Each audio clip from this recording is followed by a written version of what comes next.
नमस्कार मित्रांनो, आपली शेती डिटेल शेती या यूट्यूब चॅनल तुमचे स्वागत आहे। आज बुधवार 27 नोव्हेंबर 2024। आज आपण राज्यातील हवामानाचा अंदाज घेणार आहोत। त्यापूर्वी तुम्ही जर का चॅनल नवीन असाल तर आत्ताच सबस्क्राईब करून घ्या।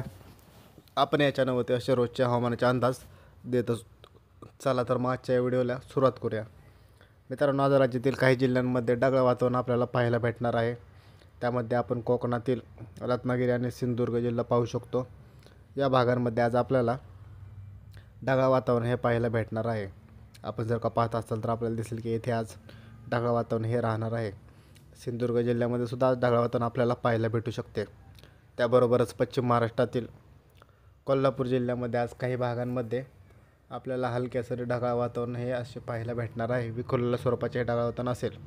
त्यासोबतच लागूनच असलेल्या सांगली जिल्ह्यामध्ये सुद्धा आपण जर का पाहायचे झाले तर आपल्याला दिसत असेल तर आपण जर का पाहायला गेलो तर आपल्याला दिसेल की सांगली जिल्ह्यामध्ये सुद्धा काही भागांमध्ये आपल्याला ढगाळ वातावरण हे दिसणार आहे।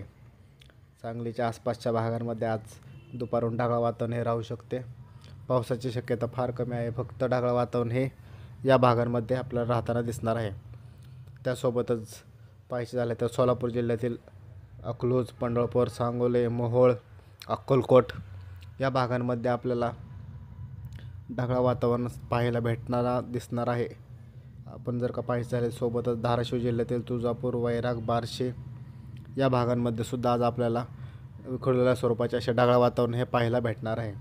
लातूर जिल्ह्यामध्ये सुद्धा औसा, उदगीर, निलंगा या भागांमध्ये आज आपल्याला ढगाळ वातावरण हे पाहायला भेटू शकते। आपण जर का पाहायला गेलं तर आपल्याला दिसेल की या भागांमध्ये ढगाळ वातावरण हे असणार आहे।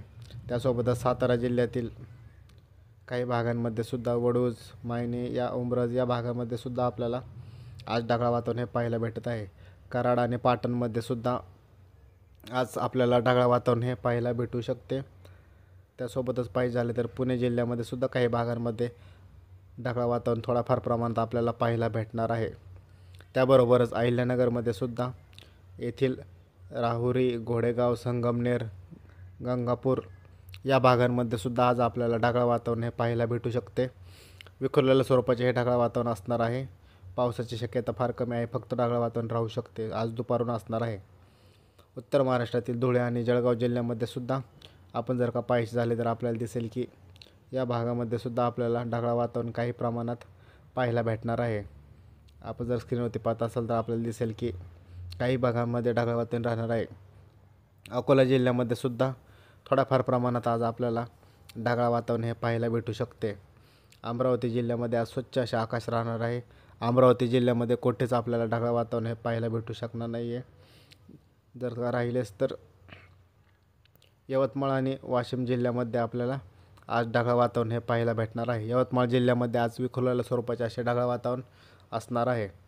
त्यासोबतच हिंगोली जिल्ह्यामध्ये सुद्धा आपण पाहायचे झाले तर आपल्याला दिसेल की हिंगोली जिल्ह्यामध्ये सुद्धा आणि परभणी जिल्ह्यामध्ये सुद्धा आज ढगाळ वातावरण हे आपल्याला पाहायला भेटू शकते। नांदेड जिल्ह्यामध्ये आपण पाहायचे झाले तर आपल्याला दिसेल की नांदेडमधील बहुतांश भागामध्ये आज दुपारून ढगाळ वातावरण हे राहणार आहे। बीड जिल्ह्यामध्ये सुद्धा काही प्रमाणामध्ये आज ढगाळ वातावरण हे पाहायला भेटू शकते।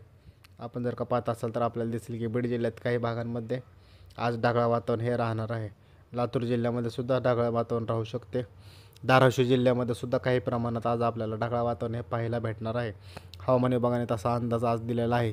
अधिक माहितीसाठी आपल्या यूट्यूब चॅनलला आत्ताच सबस्क्राईब करून घ्या। धन्यवाद मित्रांनो।